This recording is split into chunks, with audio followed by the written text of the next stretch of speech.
السلام علیکم. اذان دے دیں.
أشهد أن لا إله إلا الله وحده لا شريك له وأشهد أن محمدا عبده ورسوله أما بعد فأعوذ بالله من الشيطان الرجيم بسم الله الرحمن الرحيم الحمد لله رب العالمين الرحمن الرحيم مالك يوم الدين إياك نعبد وإياك نستعين اهدنا الصراط المستقيم صراط الذين أنعمت عليهم غير المغضوب عليهم ولا الضالين. ود كثير من أهل الكتاب لا يردونكم من بعد إيمانكم كفارا حسدا من عند أنفسهم من بعد ما تبين لهم الحق فاعفوا واصفحوا حتى يأتي الله بأمره إن الله على كل شيء قدیر. سورہ البقرہ آیت 110. یہ آیت جس کی میں نے تلاوت کی ہے اس کا تعلق آج کے موضوع کے آخری حصے سے ہے. پہلے میں حضرت اقدس مسیح موعود علیہ الصلوۃ والسلام کی وہی عبارات مکمل کروں گا جو میں نے گزشتہ خطبے میں شروع کی تھی، اور اس کے بعد یہ وہ مضمون خود بخود ان آیات کے مضمون میں داخل ہو جائے گا۔ بس ایک تسلسل ہے جو وقت آنے پر آپ کو سمجھ آ جائے گا، لیکن سر دست میں ان آیات کا ترجمہ اور ان کی مختصر تشریح آپ کے سامنے رکھتا ہوں۔ وَدَّ كَثِيرٌ مِّنْ أَهْلِ الْكِتَابِ لَا يَرُدُّونَكُم مِّن بَعْدِ إِيمَانِكُمْ كُفَّارًا۔ کثرت کے ساتھ اہل کتاب یہ تمنا کرتے ہیں، ان کا دل چاہتا ہے کہ کاش تم ایمان کے بعد پھر کفر میں لوٹ جاؤ۔ حسدا من عند انفسہم، یہ تمنا محض حسد کے نتیجے میں پیدا ہوتی ہے۔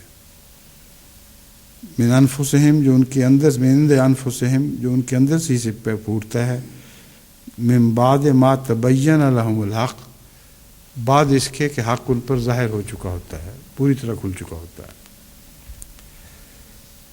فاعفوا واصفحوا، بس درگزر سے کام لے اور عفو سے کام لے اور درگزر سے کام لے، حتیٰ یاتی اللہ بامرہ، یہاں تک کہ اللہ تعالیٰ اپنے فیصلے سمیت آ جائے، انہیں اپنا فیصلہ صادر فرما دے۔ ان اللہ علی کل شیء قدیر، یقیناً اللہ تعالیٰ ہر چیز پر قادر ہے۔ یہاں وَدَّ کثیر من اہل الکتاب کی جو تمنا کا ذکر فرمایا گیا ہے، یہ آج کل بھی جماعت احمدیہ کے حالات پر اسی طرح چسپاں ہوتی ہے۔ اہل الکتاب کے نمائندہ آج کل کے مسلمان ہیں جو اپنے آپ کو اہل کتاب یعنی قرآن کریم کی طرف منسوب کرتے ہیں، اور بڑے فخر سے دعویٰ کرتے ہیں کہ ہم کتاب والے ہیں اور تم کتاب سے باہر ہو۔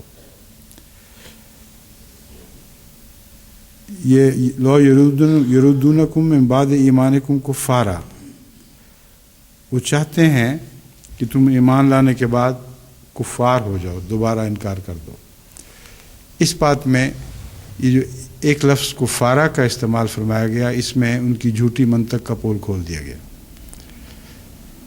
ذرا بھی عقل کے ساتھ اس آیت کا مطالعہ کریں تو صاف پتہ چل جائے گا کہ ان کو یہ خواہش نہیں ہے کہ تم وہ ایمان لے آؤ جو قرآن پر حقیقی ایمان ہے، ان کی خواہش ہے تم کچھ بھی ہو جاؤ، میں کفار ہو جاؤ، ہندو بن جاؤ، سکھ ہو جاؤ، عیسائی ہو، دہریہ ہو، ان کو کوڑی کا بھی فرق نہیں پڑتا، اگر نہ ہو تو احمدی نہ ہو۔ پر اس سے پتہ چلا کہ انہیں تو دین سے محبت ہی کوئی نہیں، نہ کتاب سے محبت، نہ خدا سے محبت، ان کا جو جذبہ ہے، تمنا ہے، وہ کفر سے پھوٹ رہی ہے، اور کفر ہی ان کا حصہ ہے۔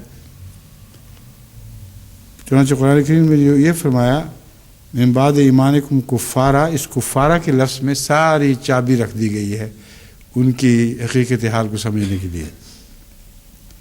حسد من عند انفسہم، یہ جو ان کی تمنا ہے حسد کی وجہ سے پھوٹ رہی ہے۔ تم بڑھتے ہو تو آگ لگتی ہے، اگر بڑھنا بند کر دو تو ان کی آگ بھی بجھ جائے گی۔ کس بات پہ ان کو حسد ہے؟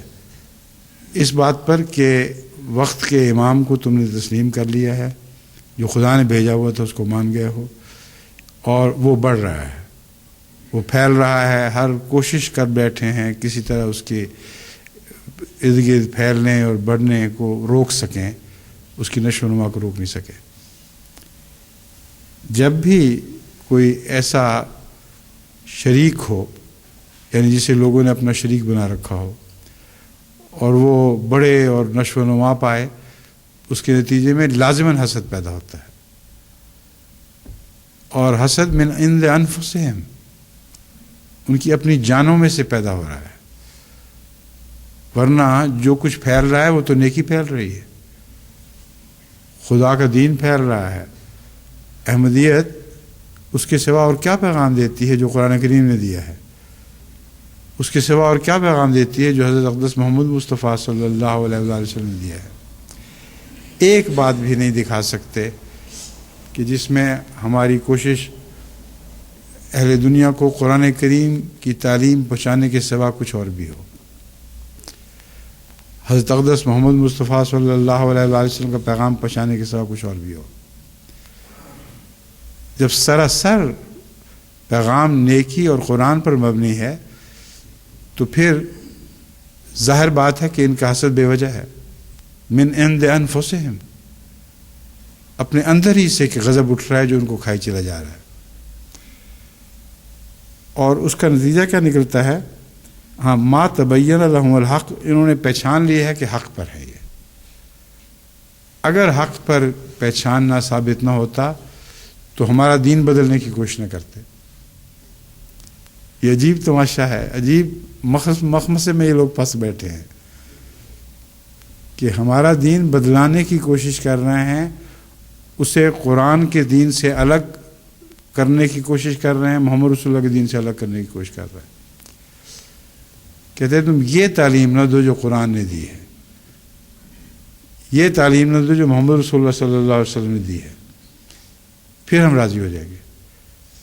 اب اس کو اللہ تعالیٰ فرما رہا ہے من عند انفسہم، یہ جاہل لوگ تبین کے بعد باوجود اس کے کہ جان چکے ہیں کہ یہ احمدی لوگ قرآن اور حدیث سے چمٹے ہوئے ہیں، وہی تعلیم دے رہے ہیں، اس کے بعد ان کے پھیلنے پہ حسد صرف عند انفسہم ہے،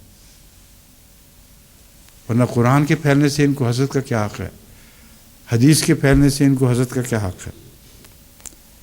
فرمایا ان لوگوں کی جاہلوں والی حالت ہے، فاعفو واصفحوا، ان سے ایسا درگزر کر، ایسا منہ پھیر کہ یہ بستے ہی نہیں، جیسے ان کی حیثیت ہی کوئی نہیں۔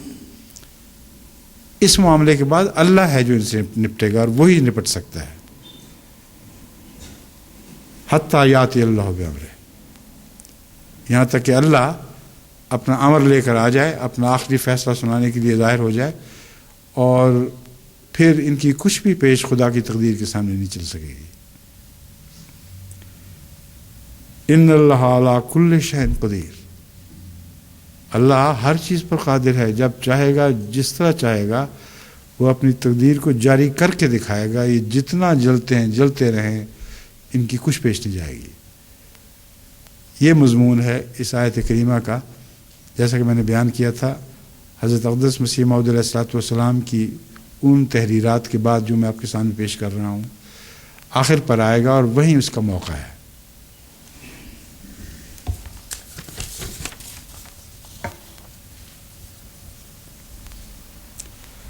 حضرت مسیح علیہ السلام فرماتے ہیں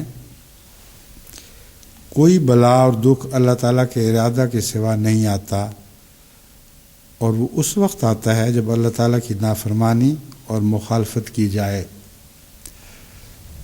تو یہ پہلے بھی بارہا یہی بات بیان کر چکا ہوں کہ اللہ کے ارادہ کے بغیر جب دکھ نہیں آتا، تو اگر آپ حق پر قائم ہیں اور کوئی دکھ آتا ہے تو اللہ اس کا ذمہ دار ہے، وہ اس کے بدلے آپ کو دین و دنیا میں بہت کچھ دے گا۔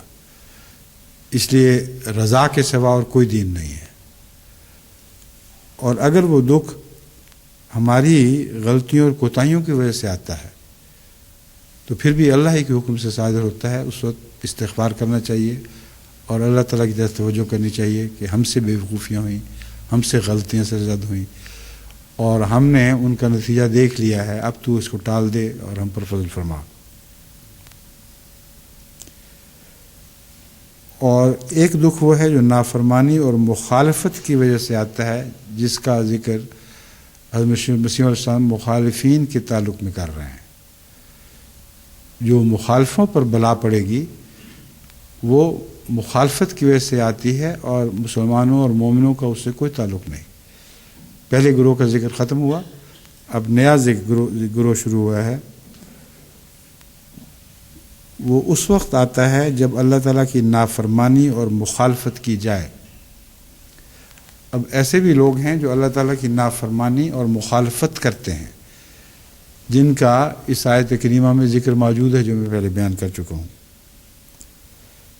ایسے وقت پر عام ایمان کام نہیں آتا، بلکہ خاص ایمان کام آتا ہے جب ان مخالفت کرنے والے شریروں کے نتیجے میں کوئی دکھ پڑتا ہے تو وہ مخالفت کے نتیجے میں ہوتا ہے، لیکن مومنوں کو بھی اپنی لپیٹ میں لے لیتا ہے۔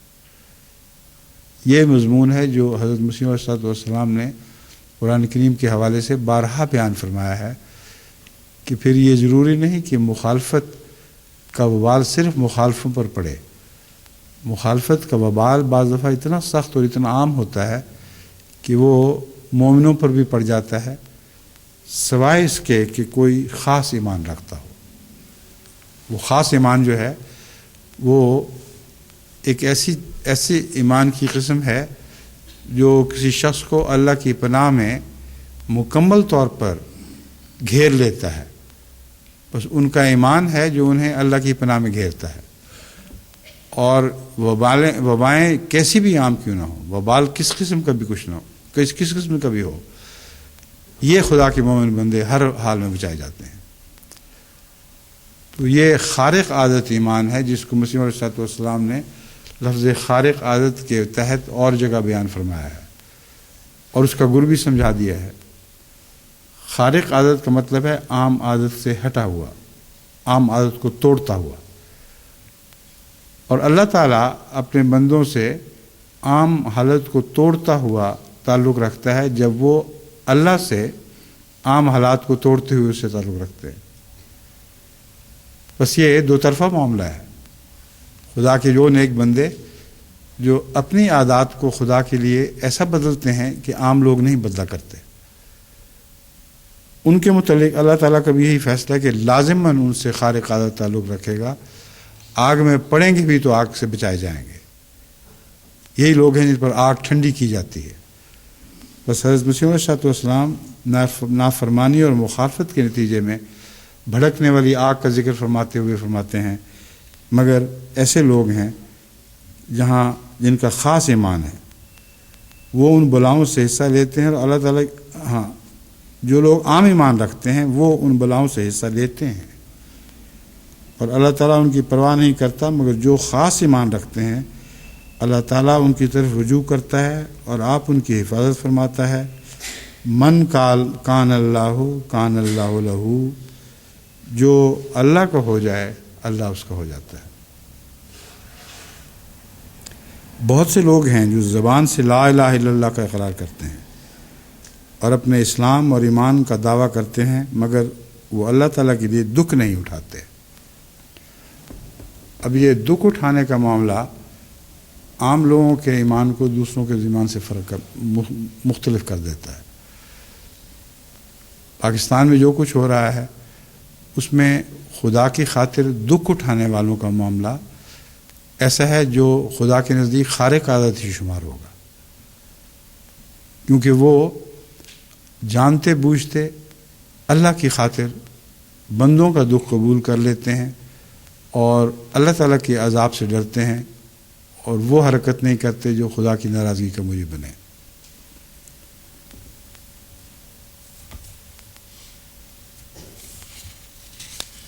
مگر کچھ اور لوگ بھی ہیں جو اسلام اور ایمان کا دعویٰ کرتے ہیں، کوئی دکھ یا تکلیف یا مقدمہ آ جائے تو فوراً خدا کو چھوڑنے کو تیار ہو جاتے ہیں۔ بس ہمیشہ جب آپ مرتدین کی تاریخ کا مطالعہ کریں گے تو یہ وہی لوگ ہوں گے۔ جب مصیبت پڑتی ہے تو خدا کو چھوڑ کر غیر اللہ سے ڈرتے ہیں، انسانوں سے ڈرتے ہیں اور ارتداد اختیار کر جاتے ہیں، اور خواہ بظاہر یہی کہیں کہ دل میں ایمان ہے، اوپر سے ہم مرتد ہوئے ہیں۔ اللہ تعالیٰ ان کی کوئی پرواہ نہیں کرتا۔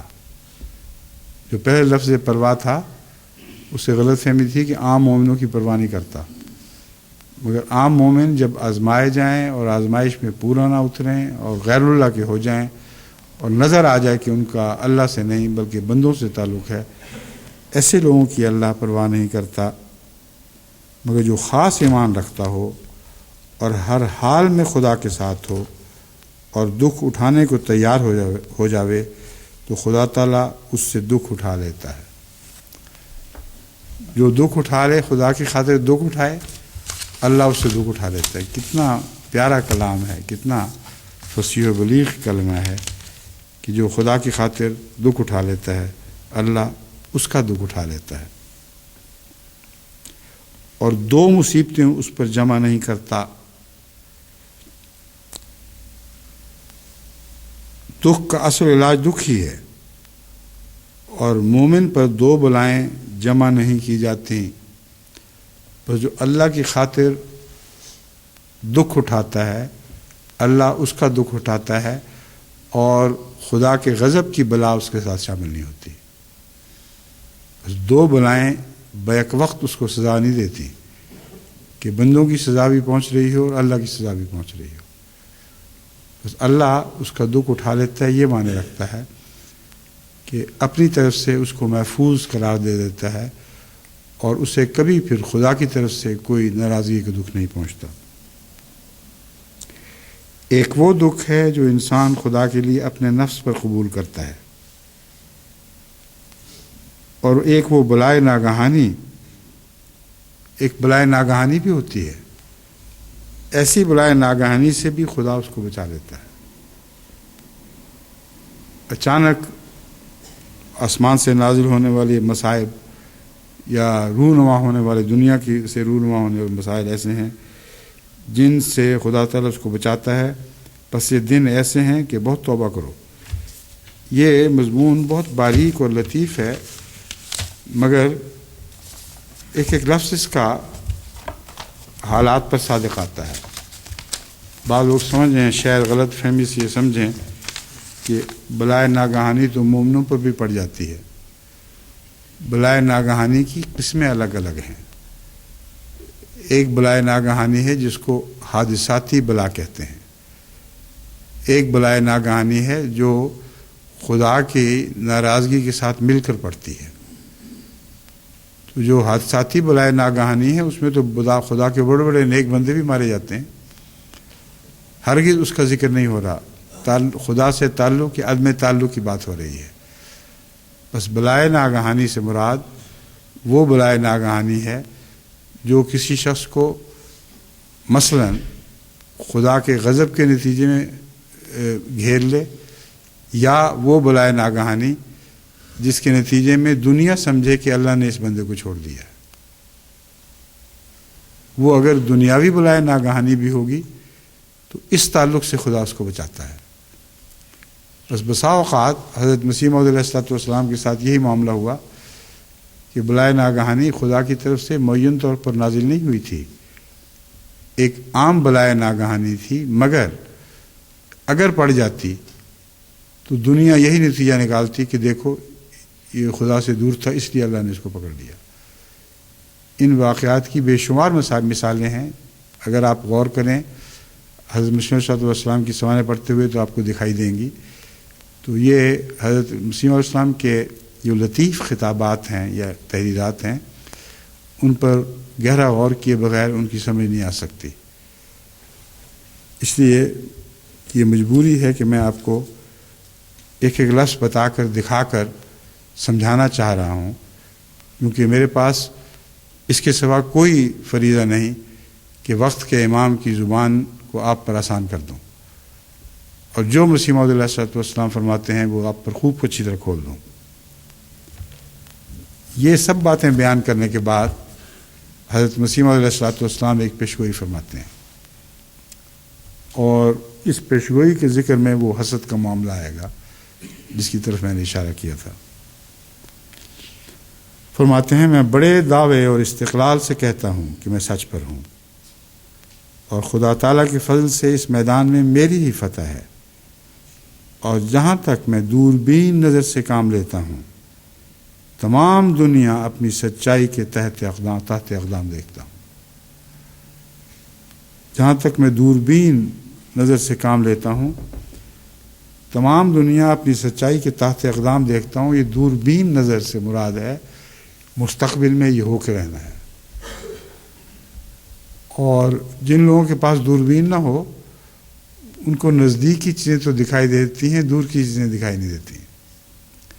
تو حضرت مسیح علیہ السلام اگر یہ فرماتے ہیں کہ میں ساری دنیا کو اپنے تحت اقدام دیکھتا ہوں، اپنی سچائی کے تحت اقدام دیکھتا ہوں، تو دشمن کا حق تھا وہ کہتا کہ یوں ہی تالی ہے، کہاں دیکھتے ہیں ہم، ساری دنیا مخالف ہوئی، شور پڑا ہوا، گالیاں دی جا رہی ہیں، اور ابھی یہ دعویٰ ہے کہ سب دنیا کو میں سچائی کے تحت اقدام دیکھتا ہوں۔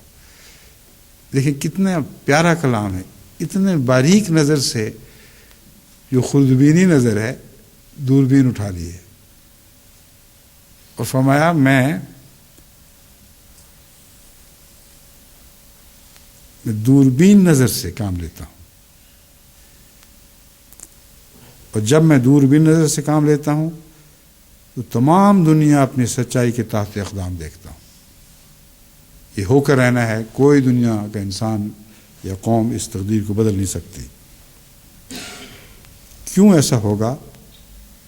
کیونکہ میری زبان کی تائید میں ایک اور زبان بول رہی ہے، تالی نہیں ہے۔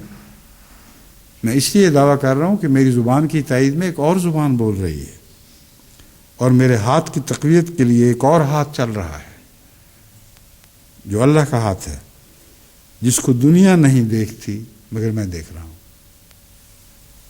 خدا کی تائید کا ہاتھ اتنا واضح، اس قدر ظاہر ہے کہ حضرت مسیح موعود علیہ السلام کو اپنے سامنے دکھائی دے رہا ہے، مگر دنیا اسے نہیں دیکھتی۔ بس ایک دوربین نظر تھی جس نے دور کی باتیں بتا دیں۔ یہ ایک خوردبینی نظر ہے جس میں وہ کچھ دیکھ رہے ہیں جسے دنیا نہیں دیکھ سکتی، کیونکہ ان کو روحانی خوردبین عطا نہیں ہوئی۔ میرے اندر ایک آسمانی روح بول رہی ہے جو میرے لفظ لفظ اور حرف حرف کو زندگی بخشتی ہے۔ یہ کلام اتنا سچا، حیرت انگیز طور پر آپ کی تحریرات اور خطابات پر صادق آنے والا ہے کہ اگر کوئی شریف النفس تعصبات سے پاک ہو کر اس کا مطالعہ کرے تو ناممکن ہے حضرت مسیح موعود علیہ السلام کی تکذیب کر سکے۔ میرے اندر ایک آسمانی روح بول رہی ہے جو میرے لفظ لفظ اور ہر حرف کو زندگی بخشتی ہے۔ لفظوں اور حرفوں کو زندگی اللہ کے کلام کے سوا ملتی نہیں ہے، اور حضرت مسیح علیہ السلام کا کلام نثر میں ہو یا نظم میں ہو، جب پڑھتے ہیں تو اس میں ایک ایسی زندگی کی لہر پاتے ہیں جو کبھی مر نہیں سکتی، ہمیشہ کے لیے۔ 100 سال تو ہو گئے ہیں ہمیں دیکھتے ہوئے، ہر دفعہ جب پڑھتے ہیں تو اس زندگی کو از سر نو اٹھتا ہوا دیکھتے ہیں، ابھرتا ہوا دیکھتے ہیں۔ فرمایا اور آسمان پر ایک جوش اور اوال پیدا ہوا ہے جس نے ایک پتلی کی طرح اس مشت خاک کو کھڑا کر دیا ہے۔ اس سب کے نتیجے میں کوئی تکبر نہیں۔ فرمایا آسمان پر جوش ہوا جس نے ایک پتلی کی طرح اس مشت خاک کو کھڑا کر دیا۔ اب دیکھیں اس میں خدا کا بولنا کیسا ثابت ہے۔ یہ فقرے ایک غیر روحانی انسان کی زبان سے جاری ہو ہی نہیں سکتے۔ ہر یک وہ شخص جس پر توبہ کا دروازہ بند نہیں، ان قریب دیکھ لے گا کہ میں اپنی طرف سے نہیں ہوں۔ کیا وہ آنکھیں بینا ہیں جو صادق کو شناخت نہیں کر سکتی؟ کیا وہ بھی زندہ ہے جس کو آسمانی صدا کا احساس نہیں؟ ازالہ وہام صدوم روحانی خزائن جلد 3 صفحہ 403۔ اب ان دعاوی کے بعد اللہ تعالیٰ کا شکر ادا فرماتے ہیں کہ میری اس آواز کے ساتھ اور آوازیں بھی اٹھ رہی ہیں جو میری تائید میں اس طرح کلام کر رہی ہیں۔ ایسے ہاتھ ہیں جو خدا کے ہاتھ کے ساتھ اٹھ رہے ہیں، ایسے قدم ہیں جو خدا تعالیٰ کی ان ہواؤں کی رفتار کے ساتھ جو جماعت کی تائید میں چلائی گئی ہیں وہ تیزی سے آگے بڑھ رہے ہیں۔ تو دعویٰ اگر تعلی ہوتا تو حضرت مسیح علیہ السلام اکیلے رہ جاتے۔ اتنی مخالفتوں کے بعد، اتنے شور و شر کے بعد، اتنا غل مچایا گیا کہ حضرت مسیح علیہ السلام کی آواز کو دبا دینے کی کوشش کی گئی، مگر یہ آواز دب نہ سکی۔ بس مخالفتوں کے باوجود آواز کا نہ دبنا، کاموں کا جاری ہونا، سلسلے کا ترقی پاتے چلا جانا، یہ بتا رہا ہے کہ یہ جو پیش گوئیاں ہیں یہ یقیناً سچی ہیں، کیونکہ ان پیش گوئیوں کی جانب جماعت روانہ ہو چکی ہے۔ فرماتے ہیں ملفوظات جلد اول صفحہ 336، میں خدا تعالیٰ کا شکر کرتا ہوں کہ اس نے مجھے ایک مخلص اور وفادار جماعت عطا کی ہے۔ دیکھیں کس طرح حضرت مسیح علیہ السلام کی جماعت آپ کی سچائی کی گواہ بن چکی ہے۔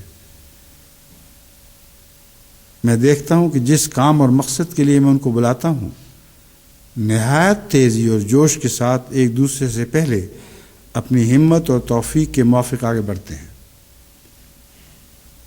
اب یہ الہی کلام ہے، کیونکہ 100 سال سے زائد ہوئے اس بات کو کہے ہوئے، آج بھی جماعت کا وہی حال ہے۔ حیرت ہوتی ہے، ایک ادنا غلام جو مسیح علیہ السلام کا ایک ادنا ترین غلام ہے، اس کی آواز میں جو برکت رکھی گئی ہے وہ مسیح موعود کی آواز کی برکت ہے، کوئی اور آواز نہیں ہے، اور وہی خدا کا کلام ہے جو آپ کے ذریعے بول رہا تھا۔ چنانچہ آج آپ سب دنیا میں یہی کچھ ہوتا دیکھ رہے ہیں، پھر شک کی کون سی گنجائش باقی رہ جاتی ہے؟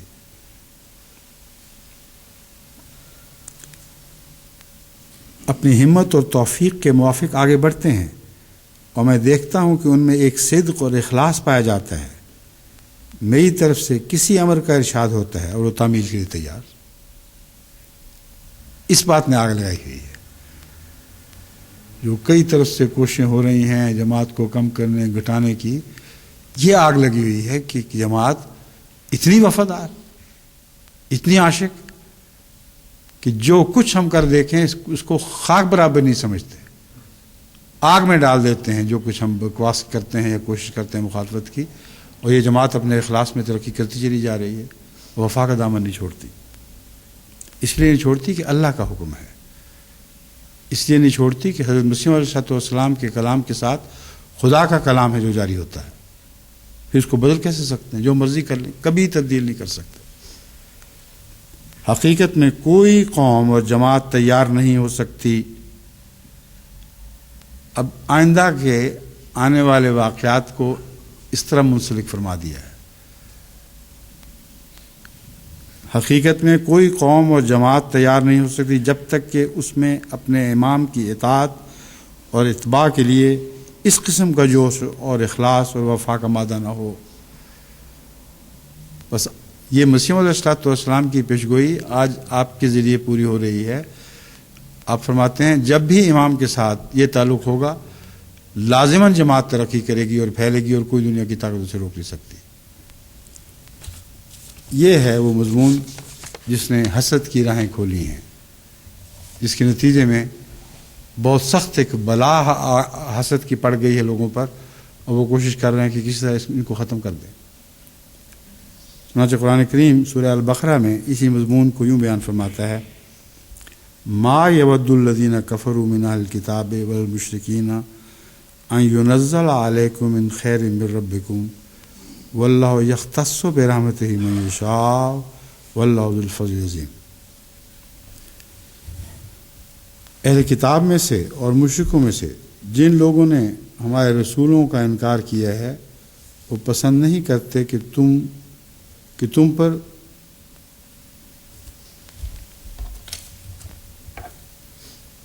تمہارے رب کی طرف سے کسی قسم کی خیر اور برکت اتاری جائے، اور بھول جاتے ہیں کہ اللہ جسے چاہتا ہے اپنی رحمت کے لیے خاص کر لیتا ہے، اور اللہ بڑا فضل کرنے والا ہے۔ آج کل ساری دنیا میں جو جماعت کے خلاف مہمات چلی ہوئی ہیں، پاکستان کے علاوہ دوسرے ممالک بھی ہیں، ان میں بھی یہی شور پڑا ہوا ہے، خالصتاً حسد کی وجہ سے ہے، اور ان کے حسد کی وجہ سے ہم نے بڑھنا بند نہیں کرنا۔ یہ تو مقدر بات ہے، ناممکن ہے کہ کوئی حسد کرے اور ہم اس کی خاطر رک جائیں کہ بیچارہ کیوں آگ میں جلتا ہے۔ آگ میں جلتا ہے من عند انفسہم، یہ لوگ اپنے اندر کی آگ میں خود جل رہے ہیں، ہم ان کو کیسے روک سکتے ہیں؟ لیکن ہم نے بڑھنا بند نہیں کرنا، پھیلنا بند نہیں کرنا۔ ہماری ترقیات جتنا چاہیں ان کو دکھ دیں، یہ ان کے مقدر میں ہے، ہمارا تو کوئی قصور نہیں۔ ترقی کرنا کون سا قصور ہے؟ یہ بھی ترقی کر دیکھیں، اگر ان سے ترقی ہو سکتی ہے تو کر دیکھیں۔ یہ مقابلہ ہے ہمارے ساتھ، یہ بھی آگے بڑھیں اور ہم بھی آگے بڑھیں اور یہ ہمیں پیچھے چھوڑ جائیں، لیکن یہ ہو نہیں سکتا۔ واللہ یختص برحمتہ من یشاء، اس مضمون نے ان کی ناکامی پر مور لگا دی ہے۔ تم دوڑ کر دیکھو، کوشش کر دیکھو، تمہیں کبھی ترقی نصیب نہیں ہو سکتی، کیونکہ من یختص واللہ یختص برحمتہ من یشاء، کہ اللہ اپنی رحمت کے لیے جس کو چاہتا ہے خاص کر لیتا ہے، اور جس کو خاص نہ کرے اس کے نصیبے میں کچھ بھی نہیں لکھا جاتا سوائے نامرادی کے۔ بس یہ چیلنج ہے، آؤ اور مقابلہ کر کے دیکھ لو۔ جتنی چاہے دوڑے لگاؤ، تم ہمیشہ نامراد ناکام رہو گے، جماعت احمدیہ کی ترقی کا مقابلہ کر ہی نہیں سکتے، کیونکہ اللہ تعالیٰ نے ہمیں خاص کر لیا ہے، اور جس کو خدا رحمت کے لیے خاص کر لے، کوئی دنیا کی طاقت اس کی راہ میں روڑے نہیں اٹکا سکتی۔ واللہ ذو الفضل العظیم، اور جو خاص کیا ہے وہ عام رحمت کے لیے نہیں، فضل العظیم کے لیے خاص کیا ہے۔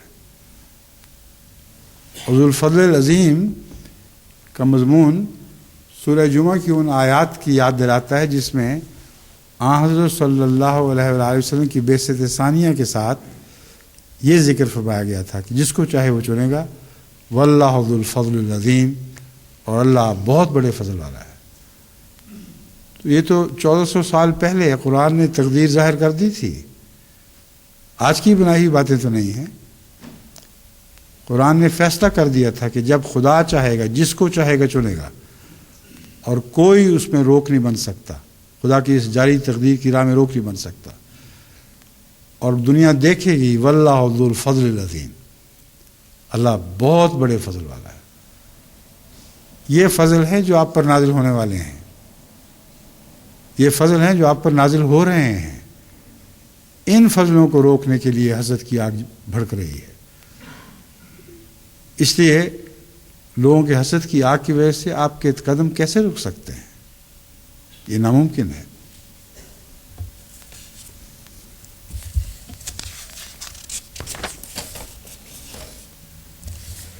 اس کے بعد قرآن کریم کی بعض اور آیات ہیں جو آپ کے سامنے رکھتا ہوں، اسی مضمون کو کھول رہی ہیں۔ قل یا اہل الکتاب هل تنقمون منا الا ان آمنا باللہ وما انزل الینا وما انزل من قبل وان اکثرکم فاسقون۔ ان اہل کتاب کو، جو آج کے اہل کتاب ہیں، ان کو مخاطب کر کے یہی آیت اسی طرح ایک تحدی کے ساتھ اپنے مقصد کو پیش کر رہی ہے، جس طرح آج سے 1400 سال پہلے اسی آیت نے اسی مقصد کو اسی تحدی کے ساتھ پیش کیا تھا۔ کوئی بھی اب فرق نہیں دیکھیں گے۔ قل یا اہل الکتاب هل تنقمون منا الا ان آمنا باللہ، تم اس بات کا انتقام لے رہے ہو ہم سے کہ ہم ایمان لیں؟ اگر تم ایمان نہیں لائے تو تمہاری بدقسمتی، اور اگر بری چیز پر ایمان نہیں لائے تو خوش ہو جاؤ، جلتے کیوں؟ کتنی عجیب منطق ہے جو اس میں بیان ہے، غور کریں تو ہر کلام، ہر دعوے کے ساتھ اس کی دلیل موجود ہے۔ هل تنقمون منا الا ان آمنا باللہ، تم انتقام کا نشانہ بنا رہے ہو صرف اس وجہ سے کہ ہم اللہ پر ایمان لے آئے ہیں۔ اگر تمہارے نزدیک یہ ایمان غلط ہے تو ہمیں ہمارے حال پر چھوڑ دو، اگر تمہارے نزدیک تمہارا ایمان اللہ پر درست ہے تو موجیں کرو، اس کے فضلوں کے نمونے دیکھو، وہ تمہیں نصیب نہیں ہوتے۔ اس لیے انتقام ہم سے اس بات کا لے رہے ہو کہ ایمان لائے ہیں تو ٹھیک خدا پر ایمان لائے ہیں جو ہمیں نصیب نہیں ہے، اس بات کا انتقام لے رہے ہو۔ وما انزل الینا وما انزل من قبل، اور یاد رکھو کہ جو کچھ ہم پر اتارا گیا ہے اس سے پہلے بھی یہی کچھ اتارا گیا تھا، اس لیے فرق کے نتیجے میں تم غصے میں نہیں آئے ہوئے۔ اگر طیش اور انتقام کا جذبہ ہے تو اس وجہ سے نہیں کہ وہی چیز جو پہلے بھی اتاری گئی تھی وہی ہم پر اتاری گئی۔ اگر اس پر غصہ ہے تو پہلی تعلیم پر بھی غصہ کرو، وہ کیوں اتاری گئی تھی؟ بس حضرت مسیح موعود علیہ السلام کے علامات اور تعلیمات پر میں بارہا چیلنج دے چکا ہوں کہ ایک بھی تعلیم دکھائیں جو قرآن پر اتری ہوئی، رسول اللہ صلی اللہ علیہ وسلم پر اتری ہوئی تعلیم کے برعکس ہو۔ حضرت مسیح علیہ السلام نے کہیں فرمایا ہو کہ جھوٹ بولو اس سے تمہیں بڑا ثواب ہوگا، بدنظری کرو، بدکاری کرو، بے عملی کرو، فسق و فجور میں مبتلا ہو جاؤ، چوری کرو، چکاری کرو۔ کیا حضرت مسیح موعود علیہ السلام کی تعلیم میں کہیں بھی دشمن یہ باتیں دکھا سکتا ہے؟ اور یہ کیا وہ باتیں نہیں جو رسول اللہ صلی اللہ علیہ وسلم نے فرمائی تھیں؟ بس اگر مسیح موعود پر ان باتوں کی وجہ سے غصہ آتا ہے تو سوچو کس پر غصہ آ رہا ہے؟ جو پہلے یہ باتیں کیا کرتا تھا، جس کی باتیں ہی آگے دہرائی جا رہی ہیں۔ تم مسیح موعود علیہ السلام کو حضرت محمد رسول اللہ سے جدا کر ہی نہیں سکتے۔ جتنا انتقام کی کوشش کرو گے اتنا رسول اللہ صلی اللہ علیہ وسلم کی تعلیمات سے انتقام لینے کی کوشش کرو گے۔ اتنا واضح کھلا ہوا مضمون ہے، یہ جاہل سمجھتے نہیں، دیکھتے نہیں، سنتے ہیں تو انسنا کر دیتے ہیں۔ وَمَا أُنزِلَ مِن قَبْلُ وَأَنَّ أَكْثَرَكُمْ فَاسِقُونَ، اس نے ساری کلی کھول دی ان کی۔ فرمایا تم جو انکار کرنے والے ہو، جو ہم سے غصہ کر رہے ہو کہ پہلی باتیں کیوں مان رہے ہیں، تمہیں اپنی یہ شکل نظر نہیں آ رہی کہ تم فاسق لوگ ہو؟ حضرت محمد رسول اللہ صلی اللہ علیہ وآلہ وسلم کی جو تعلیمات حضرت مسیح موعود اپنی جماعت میں جاری کرنا چاہتے ہیں، وہ تمہاری سوسائٹی سے اس طرح اٹھ گئی ہیں جس طرح پرندہ گھونسلے کو چھوڑ دیتا ہے۔ سارا ملک فسق و فجور میں مبتلا ہے، جتنے بڑے علماء اتنے بڑے فاسق فاجر، جھوٹ بولنے والے، گند اچھالنے والے، بغیر جھوٹ کے ان کا گزارا ہی نہیں۔ بچے کا ماں کے دودھ کے بغیر تو گزارا ہو جاتا ہے کیونکہ وہ مصنوعی دودھ پی لیتے ہیں، مگر یہ بدبخت بد نصیب لوگ ایسے ہیں کہ ان کا جھوٹ کے بغیر گزارا ہی نہیں ہے۔ سارے پاکستان کے علماء کے بیانات دیکھ لیں، جھوٹ کے بغیر گزارا نہیں۔ کبھی کچھ کہتے ہیں، کبھی کچھ کہتے ہیں، کبھی کسی کی طرف دوڑے پھرتے ہیں۔ نواز شریف کو چھوڑا بے نظیر کی طرف دوڑ پڑے، بے نظیر سے دوڑے تو نواز شریف کے قدموں میں گر گئے۔ ان کو دنیا کا سہارا اور جھوٹ کا سہارا ہے۔ یہ صورتحال خدا تعالیٰ نے کس طرح کھول دی؟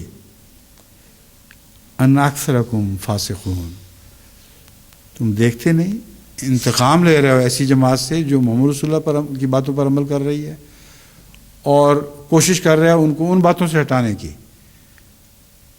اور یہ اس بات کا ثبوت کہ تم محمد رسول اللہ کی طرف منسوب ہو ہی نہیں سکتے، یہ ہے کہ تمہارا عمل گندہ ہے، تم فاسق لوگ ہو۔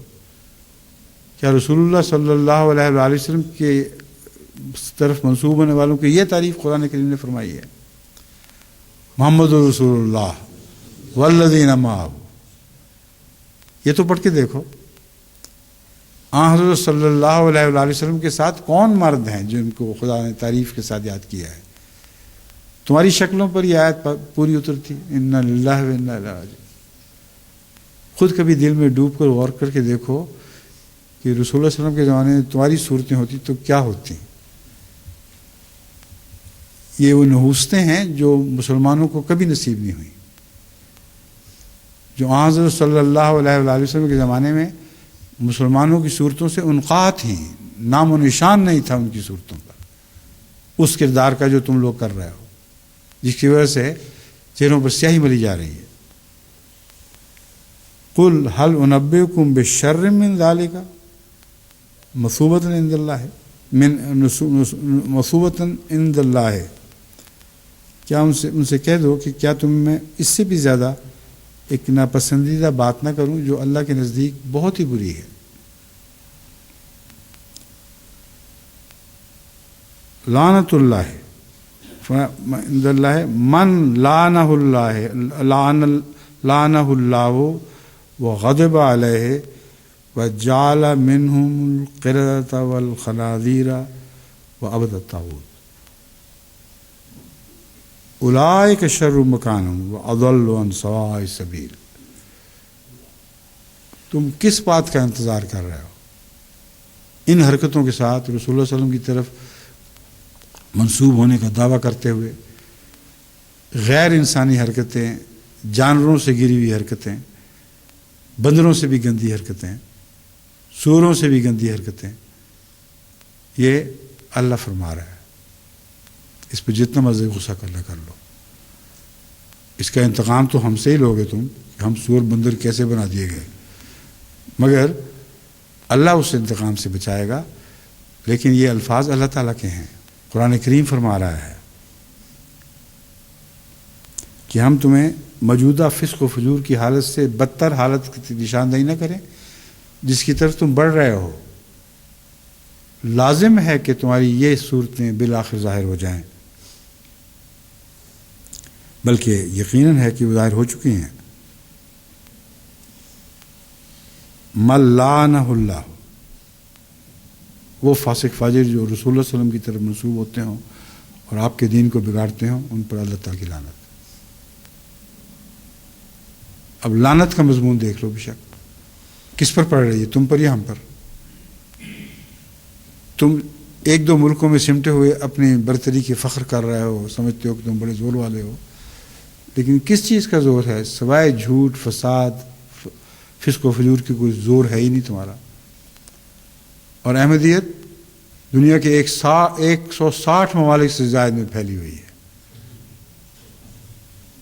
اور سب جگہ وہی تعلیم ہے جو حضرت محمد رسول اللہ کی تعلیم ہے۔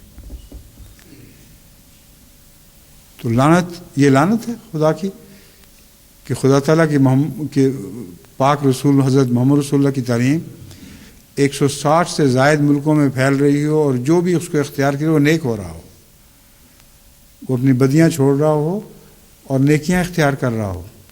تمہارے نزدیک یہ لعنت ہے؟ اگر یہ ہے تو ہمارے نزدیک وہی لعنت ہے جس کا اللہ ذکر فرما رہا ہے۔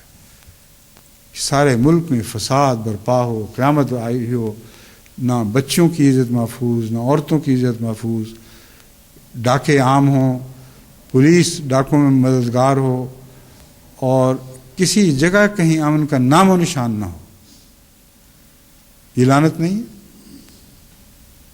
اگر یہ فضل اللہ ہے تو تمہیں یہ فضل مبارک ہو، ہمیں تمہارے فضلوں سے ذرہ بھی کوئی حسد نہیں۔ تمہارے فضلوں پر ہمیں یہ تکلیف ہوتی ہے کہ اللہ تم پہ رحم فرمائے، یہ تکلیف ہوتی ہے اور یہ دعا دل سے اٹھتی ہے۔ مضمون تو اتنا کھلا ہے کہ جیسے دن چڑھ جائے۔ احمدیت کی تائید میں اور کون سا سورج چڑھتا ہوا تم دیکھنا چاہتے ہو؟ بالکل صاف کھلی باتیں ہیں، لیکن عقل ہو تو ہو نا، عقل ہو تو یہ باتیں سمجھ میں آئیں، مگر جن پر لعنت پڑ جائے ان کے متعلق اللہ فرماتا ہے لعنہ اللہ وغضب علیہ وجعل منہم القردۃ والخنازیر، اور انہی میں سے کچھ بدترین ایسے لوگ ہیں جنہوں کو اللہ تعالیٰ نے بندر اور سور بنا دیا ہے۔ وہ عبد الطاغوت، اور طاغوت کی عبادت کر رہے ہیں، یعنی جہاں بھی خدا کی بغاوت ہوگی اس کی پیچھے چلیں گے، جہاں خدا کی بغاوت نہیں ہوگی اس کو چھوڑ دیں گے۔ یہ عبد الطاغوت کا مطلب ہے۔ اولئک شر مکانا واضل عن سواء السبیل، یہ وہ لوگ ہیں جن کا مکان سب سے شریر مکان ہے، اس سے بدتر مکان ہو نہیں سکتا۔ واضل عن سواء السبیل، اور برے رستوں میں سے سب سے گندا راستہ، سب سے گمراہ راستہ یہ ہے۔ یعنی ایک تو سواء السبیل ویسے ہی برا راستہ ہی ہوتا ہے، مگر جو یہ حرکتیں کرے، جن پر خدا کی لعنت پڑے، جن کا سارا ملک تباہ برباد ہو رہا ہو اور یہ بیٹھے ہوئے اس کی لیڈر بنے ہوئے بیٹھے ہوں، فساد کا دور دورہ ہو، امن کا نشان اڑ جائے جس ملک سے، یہ کہتے ہیں اللہ کا فضل ہم پر ہو رہا ہے اور احمدیوں پر لعنت پڑ رہی ہے۔ پتہ نہیں کون سی ڈکشنری ہے ان کے پاس، اس میں فضل کی یہ تعریف اور لعنت کی وہ تعریف ہے۔ اللہ فرماتا ہے یہ انہی لوگوں میں سے ایسے ہیں جن سے بدتر مکان ہو ہی نہیں سکتا۔ وَإِذَا جَاءُوكُمْ قالوا آمنا وقد دخلوا بالکفر وهم قد خرجوا به واللہ عالم بما كانوا یکتمون. یہ جو مضمون ہے آپ لوگ حیران ہوں گے کہ ان پر کیسے صادق آتا ہے، لیکن واقعتاً آتا ہے. ہر جگہ پاکستان میں مخبری کی خاطر اور جماعت کے لوگوں کو پکڑوانے کی خاطر لوگ آئے دن آ کر کہتے ہیں ہم ایمان لے آئے، اور ایمان کے بعد جب ان کو تعلیم دی جاتی ہے، ان کو کتابیں دی جاتی ہیں، تو دوڑے دوڑے پولیس چوکیوں میں جاتے ہیں، دیکھو جی لٹریچر تقسیم کر رہے ہیں. تو یہی حرکتیں ان کی اس زمانے میں بھی تھیں. دکھ دینے کی خاطر کہتے ہیں کہ ہم ایمان لے آئے. وقد دخلوا بالکفر وهم قد خرجوا به، حالانکہ وہ جب کہتے ہیں ہم ایمان لے آئے تو کفر میں اور بھی زیادہ داخل ہو جاتے ہیں، اور جب بھی ان کی ناپاک جانیں نکلیں گی خرجوا به، اسی کفر کی حالت میں جان دیں گے، اسی کفر کے ساتھ ان کے دم کھینچے جائیں گے. واللہ عالم بما كانوا یکتمون، اور اللہ تعالیٰ خوب اچھی طرح جانتا ہے ما كانوا یکتمون، ان باتوں کو جو یہ چھپاتے تھے یا چھپایا کرتے تھے. اب میں حضرت اقدس محمد رسول اللہ صلی اللہ علیہ وآلہ وسلم کی 2 احادیث حسد کے متعلق پیش کر کے اس مضمون کو ختم کروں گا. یہ سارا مضمون حسد ہے. من عند انفسہم، آگ لگی بیٹھی ہے، مصیبت پڑی ہوئی ہے. اس کا مطلب یہ ہے کہ اگر کوئی نیکی تھوڑی بہت تھی بھی تو اس حسد کی آگ میں جل جائے گی، نیکی کا نام و نشان مٹ جائے گا.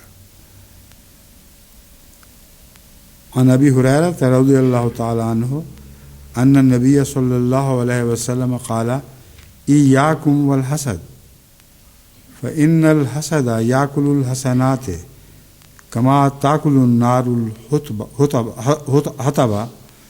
او قال العشب. حطب یا عشب فرمایا آپ نے. ابو داؤد کتاب الادب باب فی الحسد. حضرت ابو ہریرہ رضی ابن ماجہ نے بھی اسی حدیث کو لیا ہے. حضرت ابو ہریرہ رضی اللہ تعالیٰ عنہ بیان کرتے ہیں کہ حضرت صلی اللہ علیہ وآلہ وسلم نے فرمایا حسد سے بچو، کیونکہ حسد نیکیوں کو اس طرح بھسم کر دیتا ہے جس طرح آگ ایندھن کو اور گھاس کو، خشک گھاس کو بھسم کر دیتی ہے. تو وہ جو نقشہ ہے دلوں کا، اس کی تفصیل حضور اکرم صلی اللہ علیہ وآلہ وسلم نے بیان فرمائی ہے کہ کیوں یہ لوگ رفتہ رفتہ ہر قسم کی نیکی سے محروم ہوتے چلے جاتے ہیں. حسد ایک ایسی بدبخت آگ ہے کہ اگر دل میں کوئی نیکی تھی بھی تو خشک گھاس کی طرح جل جائے گی، یا خشک لکڑیوں اور ایندھن کی طرح جس کو آگ کی خاطر بنایا جاتا ہے، اس ایندھن کی طرح ان کی نیکیاں جل جائیں گی.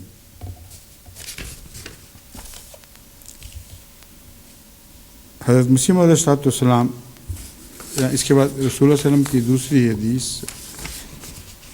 ہے یا نہیں، میں سمجھا تھا 2 حدیثیں ہیں. ایک حضرت رسول اللہ صلی اللہ علیہ وآلہ وسلم کا حسد کے متعلق فرمان تھا کہ حسد کے نتیجے میں سب کچھ ضائع ہو جاتا ہے. اس پہلو سے میں جماعت کو متنبہ کرتا ہوں کہ دینی حسد تو آپ کے حصے میں بہرحال نہیں ہے. ان نحوستوں سے حسد کی وجہ کون سی آپ کے پاس؟ لیکن آپس کے حسد سے بچیں. مجھے یہ فکر ہے کہ جماعت میں بہت سے لوگ ہیں جو ایک دوسرے کی نیکیوں پر حسد کرتے ہیں، ایک دوسرے کی ایسی خوبیوں پر حسد کرتے ہیں جو ان میں نہیں ہیں، ایسے اموال پر حسد کرتے ہیں جو اللہ نے ان کو عطا فرمائے، ان کو نہیں عطا کیے، اور ایسے عہدوں پر حسد کرتے ہیں جو جماعت کی طرف سے ان کو عطا ہوئے اور ان کو نصیب نہیں ہے. یہ روزمرہ کا قصہ ہے جو میرے سامنے آتا رہتا ہے. بس مجھے ہرگز جماعت کے متعلق یہ فکر نہیں اور ہو بھی نہیں سکتی کہ آپ مسیح موعود کے منکروں سے حسد کریں گے. حد سے زیادہ پاگل بھی اگر کوئی جماعت میں ہو اللہ کے فضل سے ایسے پاگل اتنے نہیں ہیں، مگر کوئی حد سے زیادہ پاگل بھی ہو تو وہ مسیح موعود کے منکرین سے حسد نہیں کر سکتا، شکر کرے گا خدا کا کہ میں ان بدبختوں میں نہیں ہوں، مگر آپس میں حسد کرتے ہیں، اور جو آپس میں حسد کرتے ہیں ان کے لیے خطرہ ہے کہ دین سے گزر جائیں اور ان لوگوں میں شامل ہو جائیں جن پر باقی جماعت کبھی حسد نہیں کرے گی۔ یہ رفتہ رفتہ سرکنے کا جو رستہ ہے، اس کا مجھے خطرہ ہے، اور اسی کے لیے میں آپ کو متنبہ کر رہا ہوں، کیونکہ رسول اللہ نے فرمایا ہے صلی اللہ علیہ وسلم، حسد نیکیوں کو بھسم کر دیتا ہے۔ بس جو لوگ کسی احمدی کے مال پر حسد کریں، اس کی بعض خوبیوں پر حسد کریں، اس کے بعض عہدوں پر حسد کریں، یہ دیکھا گیا ہے کہ لازماً اس حسد کے نتیجے میں ان کی نیکی مٹتی جاتی ہے اور وہ جلن میں آ کر جھوٹ بولنا شروع کر دیتے ہیں، فرضی باتیں اس کی طرف منسوب کرنے لگ جاتے ہیں، یہاں تک کہ اس کی نیکیوں کو بھی ٹیڑھی نظر سے دیکھ کر نئے غلط نتیجے نکالتے ہیں۔ بس اس سے کلیتاً توبہ کر لیں۔ کیا تکلیف ہے اگر کسی کو کوئی جو بات اچھی مل جائے، بسم اللہ۔ بھائی چارے کا تو یہ مطلب نہیں ہے کہ حسد کرو، بھائی چارے کا مطلب ہے کہ کسی کو اچھی چیز دیکھو تو خوش ہو جاؤ، کسی کو کچھ مل جائے تو سبحان اللہ الحمدللہ کہو۔ اس طرح اخوت ایک مٹھی کی طرح آپ کو اکٹھا کر دے گی۔ حضرت مسیح موعود علیہ السلام فرماتے ہیں، ایسا ہی ایک حسد ہے کہ انسان کسی کی حالت یا مال و دولت کو دیکھ کر کڑتا اور جلتا ہے اور چاہتا ہے کہ اس کے پاس نہ رہے، اس سے بجوز اس کے کہ وہ اپنی اخلاقی قوتوں کا خون کرتا ہے کوئی فائدہ نہیں اٹھا سکتا۔ بس اسی پر میں آج کے خطبے کو ختم کرتا ہوں۔ اللہ تعالیٰ ہمیں توفیق عطا فرمائے کہ ہم جماعت مومنین کا وہ نمونہ دکھائیں جو ساری دنیا میں اللہ کی وحدت کا نشان ہو۔ توحید باری تعالیٰ کے علمبردار اگر کوئی ہوں تو ہم ہوں، اور ساری دنیا میں باہمی اخوت کے نتیجے میں دشمنوں کو بھائی بھائی بنا رہے ہوں، بھائیوں کو دشمن نہ بنا رہے ہوں۔ بس یہ جو حالت ہے یہ ساری دنیا میں جماعت احمدیہ میں بعض لوگوں کی ضرور حالت ہے، ان میں حسد کا مادہ ہے اور بہت ہی خطرناک چیز ہے۔ یہ حضرت مسیح موعود علیہ السلام کے ایک اور اقتباس سے معلوم ہوتا ہے، کوڑ ہے۔ کوڑ ہی جس طرح چاہتا ہے کہ سب کو ہی کوڑ لگ جائے۔ مسیح موعود علیہ السلام فرماتے ہیں کہ روحانی حالتوں میں اگر کوئی شخص کسی کی نیکی پر خوش ہونے کی بجائے اپنے اندر تکلیف محسوس کرتا ہے تو یہ چھپے ہوئے کوڑ کی علامت ہے۔ فرمایا میں ظاہر کر رہا ہوں، تم سمجھو یا نہ سمجھو، اگر تم دیکھنا چاہتے ہو کہ تم روحانی کوڑی ہو کہ نہیں، تو جب بھی کسی احمدی کو خدا تعالیٰ کے فضل کے ساتھ کوئی اچھی چیز نصیب ہو تو اپنے دل کو ٹٹولا کرو، دیکھا کرو اس پہ کیا اثر ظاہر ہوا ہے۔ اگر غصہ ہے، اگر نفرت ہے یا ملال ہے یا کچھ بھی نہیں ہے، تب بھی تمہاری بلا سے اس کو جو کچھ مل جائے، یہ سب کوڑ کے آغاز کی علامتیں ہیں۔ اس کون پسند کرے گا کہ وہ کوڑی کی طرح ہو جائے؟ کوڑی کی آخری صورت یہ ہوتی ہے وہ کہتا ہے مجھے نہ چھونا، مجھے نہ چھونا۔ تو خدا کے مومن بندوں کے دل سے یہ آواز اٹھتی ہے پھر کہ اس ظالم، اس بدبخت کو نہ چھو، اس کو اپنے حال پہ رہنے دو۔ بس یہ میری دعا ہے، اسی پر میں آج کے اس خطبے کو ختم کرتا ہوں۔ اللہ تعالیٰ ہمیں ہر قسم کے روحانی کوڑ سے بچائے اور حسد کی بجائے رشک پیدا فرمائے۔ رشک میں نیکیوں میں آگے بڑھنے کی دوڑ ہوا کرتی ہے، اس دوڑ کی ہم سب دنیا کو دعوت دیتے ہیں، مگر یہ دوڑ اللہ کے فضلوں کے سوا کسی کو کامیابی کا منہ دیکھنا نصیب نہیں کر سکتا۔ اس اللہ کے فضل کے سوا کسی کو کامیابی سے ہم کنار نہیں کر سکتی۔ اللہ تعالیٰ میری توفیق عطا فرمائے۔